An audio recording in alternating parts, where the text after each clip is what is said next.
time for Dr. Christopher Brown coming your way here at WVOE in Chapin, North Carolina. And we do tell God, thank you. Thank you for him being on board with us.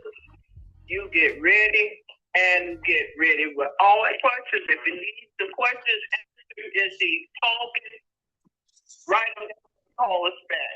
Here at WVOE, Dr. Christopher Brown. Good noonday. How are you? I am doing well. I am doing well. Thanks again. It's always good to chat with you. I tell you, it is always good to chat with you. We love being part of that WVOE family. Love sharing our information with you. Love giving that great, giving that great information for everybody. It's just wonderful. It's just wonderful to be here. To tell you. So, even if it's cold, even when it's cold. Even when it's cold, it's good to be here. It's good to get to be, be seen, to be heard. And so, once again, we're going to do another session of this WVOE. So here we go. Good afternoon, listeners. You're locked into WVOE, the voice of Ebony, where your health is our heartbeat. I'm your host, Dr. Christopher Brown, president and founder of PressureMDAcademy, welcoming you to another enriching session of Health Facts, the show where wisdom meets wellness and knowledge is always in season. So thanks again, everybody, for tuning in, whether you're listening in on WVOE or if you're tuning in to Facebook for the live stream, or if you're on YouTube, like I said, if you're watching the recording on YouTube, we appreciate that too as well. Like I said, thanks for tuning in and for giving us your time because we really appreciate it. So feel free if you're listening on the station to call in, let us know what you're thinking.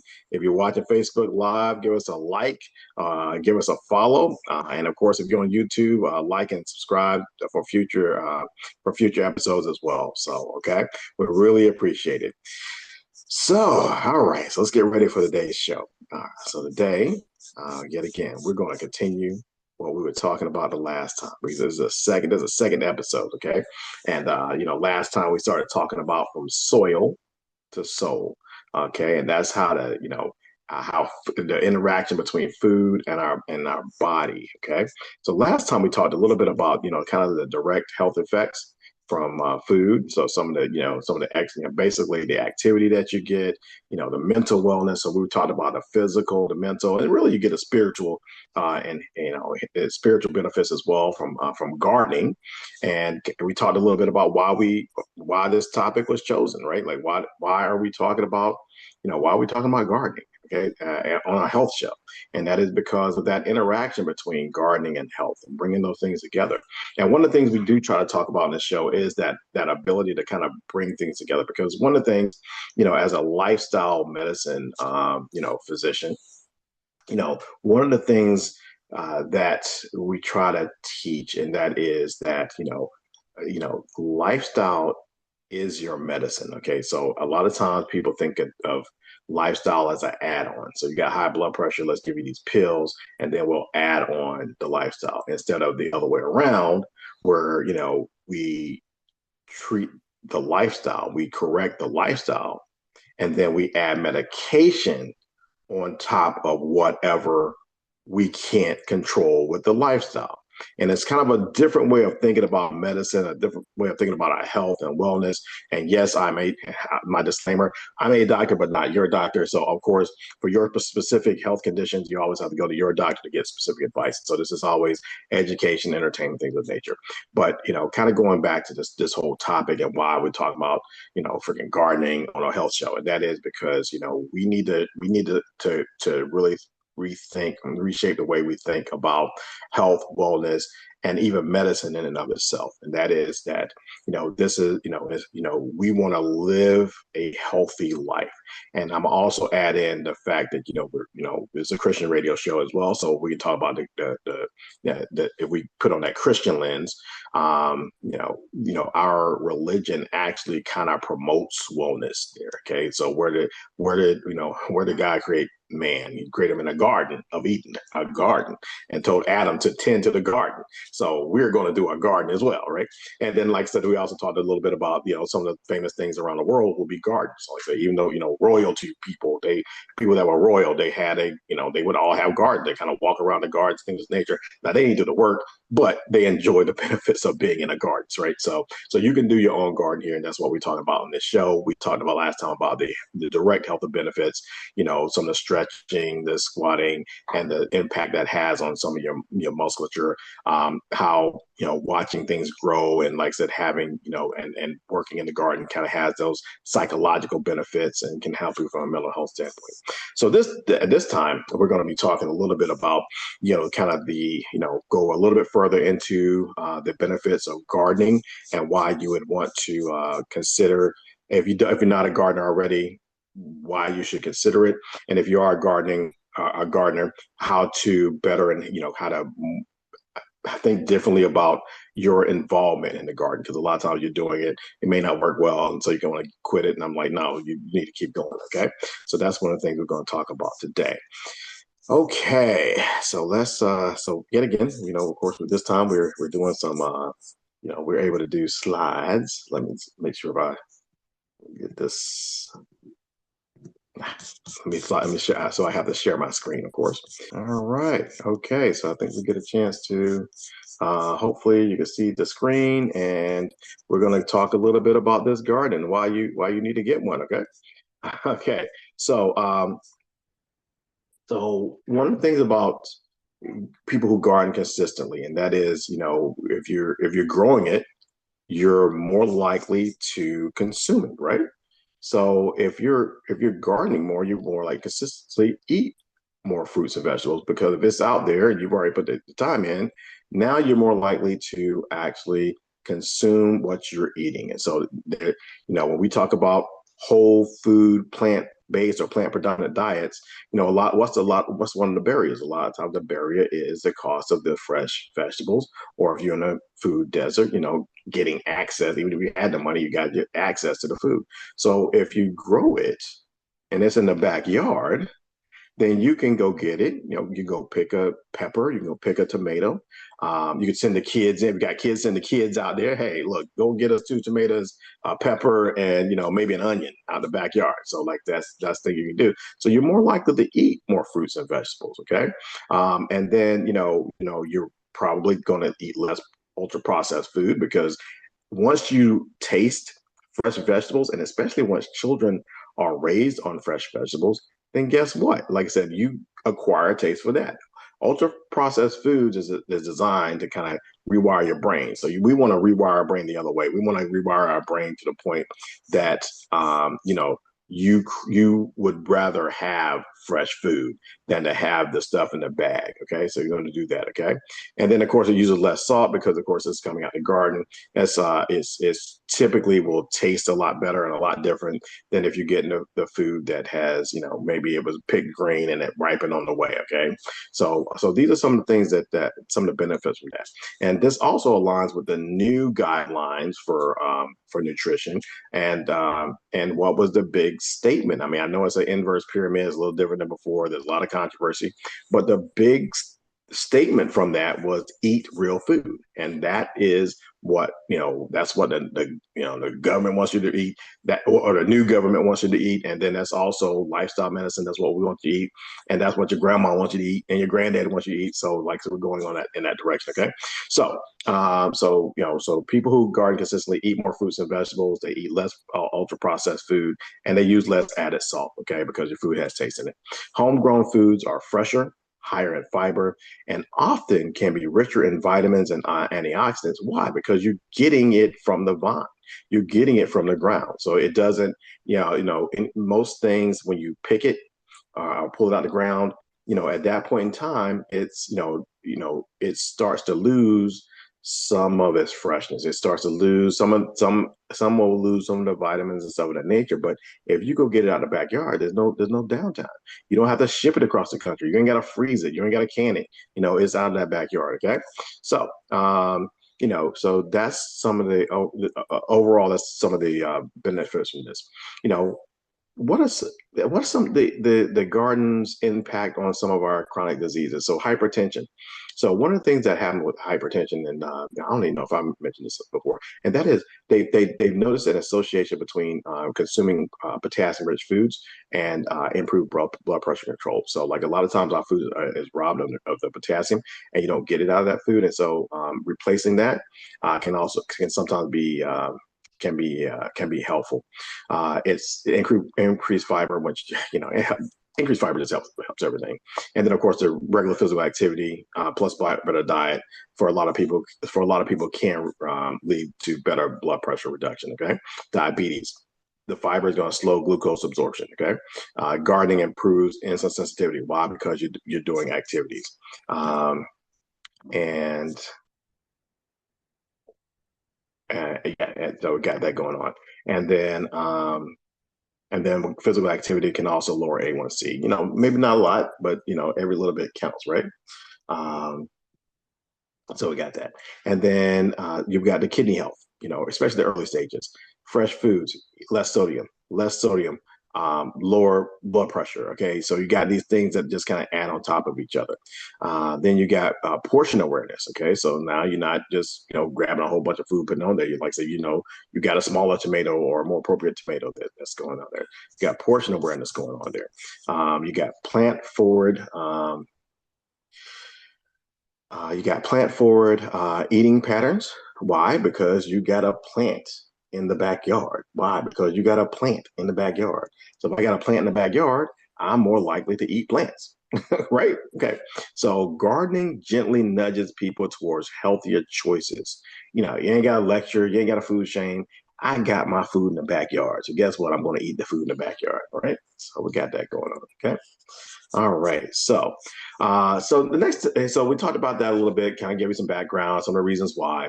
Let's talk a little bit about beginner friendly plants. Okay. Why they're easy and why they're healthy. Okay. Now let's talk about what to grow and more importantly, why these plants work so well for beginners and for health. Right. So, tomatoes, why are they easy? They thrive in containers and gardens. They high yield from a single plant. And if you make some mistakes, they're very forgiving. Okay. Some of the health benefits of this, they're rich in lycopene, which is good for heart health. They support blood vessel function. It's as a low calorie, nutrient dense food. So that's one of the reasons for tomatoes. Tomatoes are for most people, it's kind of hard to not be able to raise a tomato. So we want to remember that piece too. Okay. All right. So then we got leafy greens. So spinach, lettuce, kale, Swiss chard, and they're usually fast growing. They can be harvested multiple times. They grow well in containers. Some of the health benefits. A lot of them are high in fiber, rich in vitamin K, which is good for vascular health, and it also supports blood sugar control. Okay. So these are some of the reasons for getting them. Okay. The other one, collard greens. Woohoo! All right.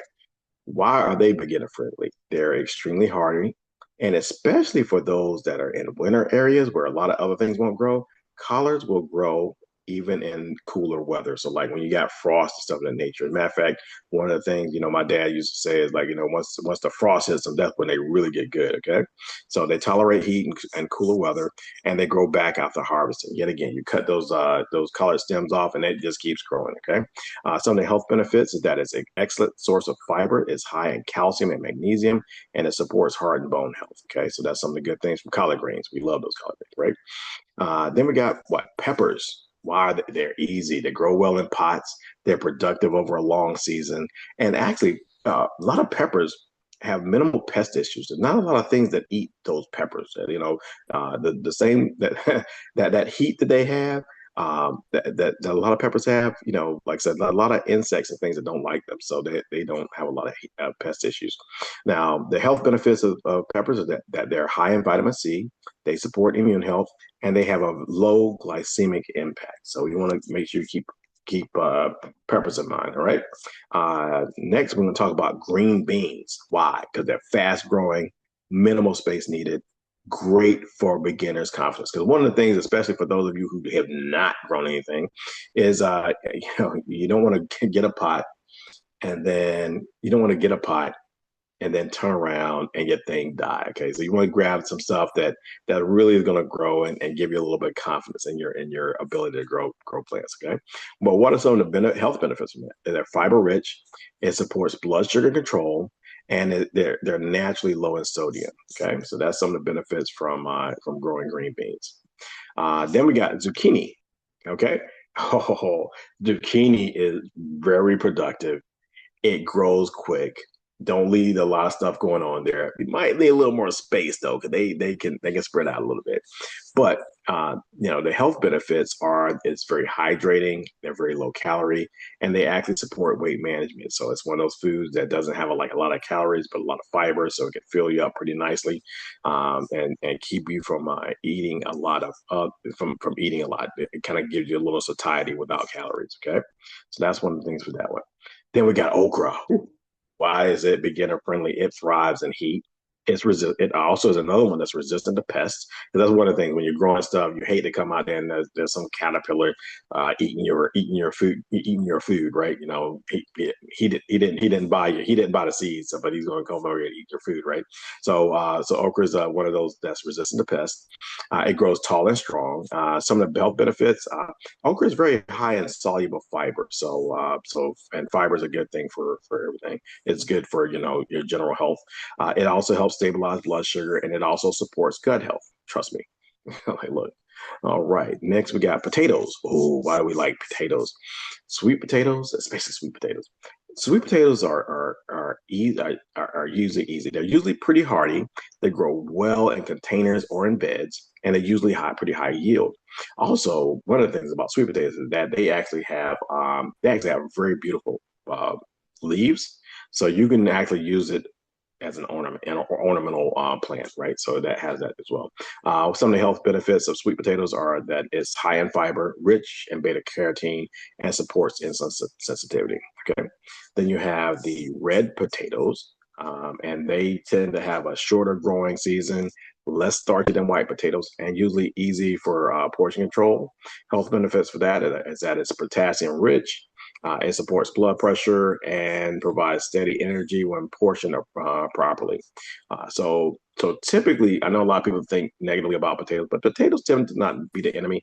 It's portion size and preparations that matters in terms of when it comes to potatoes. All right.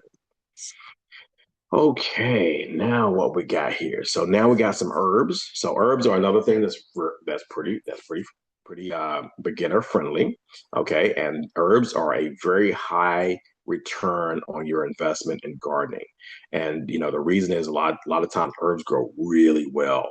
And when it comes to containers, they grow really well in containers. And then, like I say, you typically are picking the leaves off or whatever, so you can pick the leaves that keeps growing, and you pick the leaves again, it keeps growing. Okay, and so I'm gonna give you just the top three herbs for beginners. Okay, so you got basil. Okay, easy, fast growing, thriving. It just thrives in containers. I've had this over the years. Okay, they love containers. Health benefits is anti-inflammatory. It supports heart health, adds flavor without salt. So flavor. Remember, we're trying to get rid of salt, and now we're doing we're doing flavor. So that's one of the things we want to look into. Okay, so then you got parsley. Okay, so what's the deal with parsley? Parsley tolerates cooler temperatures. Matter of fact, I got my parsley that's in my outdoor container is still alive, even in the middle of winter, which is kind of crazy, right? So it thrives in containers. It regrows easily. It's rich in antioxidants, supports kidney-friendly seasoning. Yet again, we want to find those seasonings that don't contain salt, and then high in vitamin C as well. Okay, and then probably one of my favorite ones is cilantro. Oh, you want some salsa? You want some salsa? It grows quickly, great for beginners. It supports digestion, adds flavor without sodium, and encourages home cooking. Love some cilantro. Cilantro is great. Okay, because you can put cilantro in just about anything, right? So cilantro is great as well. All right, so these are some of our these are some of the things that we really want to start thinking about when it comes to gardening is the type of plants you're going to get and the health benefits that you can get from this. Okay, so we talked a little bit last time about some of the health benefits from that. So you move a little bit more, you stress a little bit less, you eat a little bit better, and you really kind of take control of your health. And that's really the thing we want to talk about with that is that, and I think we're almost through the slides. Okay. So yeah, so about you that. So when it comes to gardening, and one of the reasons why we're talking about this is because it really is a major component or a starting component for your health or for your health journey. Okay, gardeners and the technical aspect, you're not trying to become perfect overnight. Okay. This is not about, oh, I'm gonna go out here and this summer I'm gonna have a yard full of, whatever vegetables you get. A lot of times, especially if this is, completely new. It's kind of hard for me to say that because I'm from a farming background. So, I'm used to doing this stuff. But like for folks that are not accustomed to this, if you live a life somewhere where you always everything you got was out of a store, a lot of times though that beginning phase, it can be get discouraged because you're getting these living things that really, I mean, they're living things. I mean, it's a plant, right? I mean, it's a living thing, and you're trying something new. And if it doesn't work well, sometimes people can get very discouraged. Okay, so you buy this plant, you put the water in it, and it's not going anywhere. Well, there's a learning curve, kind of like anything else. There's a learning curve to this. And so, this is one of the reasons why we had this session. I wanted to talk to you about the plants that you can choose that are more likely to survive the beginner mistakes. When you get these tomatoes, when you get the basils, they're just those sort of plants are very resilient, but they also are very high reward. So if you get you get a basil plant, you put it there as long as it's got a little sunlight in there, you keep it watered, it's more than likely going to go ahead and grow. And when it grows enough that you start getting these leaves off, and now when you get your little healthy recipe and it calls for basil, haha, I can get my own basil. You pull the leaves off, you chop them up, you throw it in there, and that thing tastes great. You didn't have to add extra salt because now you got some basil or maybe some cilantro in there. It's a win-win, right? So now you feel good. You feel good about what you grew. You feel good about what you cooked, and your body is benefiting from not having some, ultra processed food going into the body. So this is all kind of coming together for you. And so this is what we want people to do and people to think about. The other thing, and this, I guess I didn't put this in with with the preparation, but from a family standpoint, okay, gardening really can bring together a family. So whether you're, mom, dad, kids, or you're a single parent, this is a way to really help your kids and to help create a bond between you and your children. Okay. And do it while they're young. Because if you try it while they're a teenager, this might not go well. But if you like I said, it doesn't have to be elaborate. If you're just starting out, go get you a plant. Sometimes some of these schools will actually they'll get your kid a plant and you bring it home and you put it in a pot. Get you a plant, you know, help your kid to maintain that plant. Y'all keep this plant together. And then as it grows, once it's time to harvest, don't take over for the get a kid, especially if it's like the basils and stuff, basil and tomato. Let them go pick the basil. Let them go pick the tomato and bring it back, and make a little. If you want to make something a small dish that everybody can consume together. And this is a way to, now we got the health benefits. We got the nutrition benefits, and then you got the bond that you're developing with your children. And not only that, like I said, now your child has done something that where they are able to see that now it really some consequences. Like if I water this plant, it gets healthy. If I don't water the plant, it gets wilted. Don't water it for them. Don't water it for them. No, hey, that's their job. Like I said, that's that 7-year-old's job is to keep the plant watered. And when it stops wilting, you're letting the plant die. Like I said, look, and teach them to go get the water and pour some water in it. And like I said, now that child is learning. Okay, now your child is learning. You're conducting your role as a parent. And like I said, and this is something that builds on itself in the future. Now, you start that stuff at 7, they know how to grow the plant, they're picking the leaves, the whole 9 yards. Now at 10, like I said, hey, they're able to, this might be something that they'll be able to, you will have several plants. And like I said, now you got some experience and the child has some experience. So this is where this stuff all comes together to make not only a healthy, not only make you healthy, not only help you with some of your chronic issues, but now we're building a healthy family. Okay. Now the whole family is healthy. Now, maybe you can keep the taki, maybe now this kid won't, is not going to want Takis, right? So we're doing something a lot different than what we tend to do or have done in the past. So we're doing something new and different now, right? So that's kind of our goal is, with this as we kind of start getting together to try and wrap this up is, let's see, get this. Okay. Yes, as we're getting this together, so we can kind of wrap it up and for this episode of Health Facts, this is what we're doing is we're trying to get you to the point that you're willing to engage in healthier behaviors and not it's kind of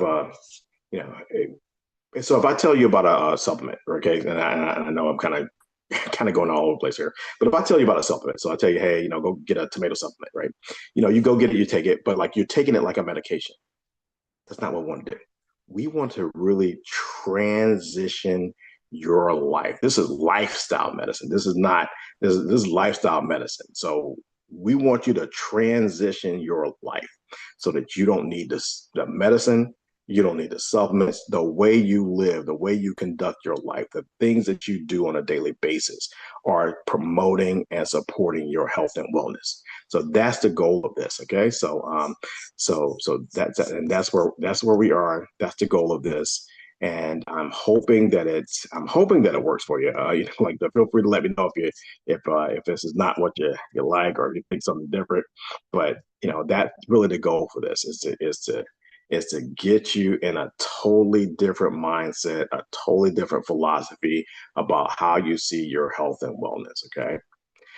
So start with one plant, try one container, harvest one meal. From the soil to soul, this is lifestyle medicine.